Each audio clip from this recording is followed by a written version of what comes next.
आज supreme court ने जो एक अहम बिल पार्लियामेंट के हवाले किया था कि आर्मी चीफ की 3 साल की एक्सटेंशन को पार्लियामेंट फैसला करे, आज वो बिल यूनानिमसली मंजूर हो गया है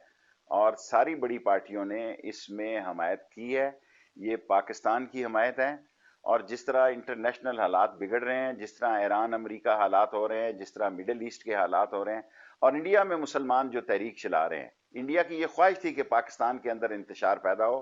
और उनके छुपे हुए एजेंट्स इस पे काम कर रहे हैं ताकि लोगों के खिलाफ किरदार कुशी हो।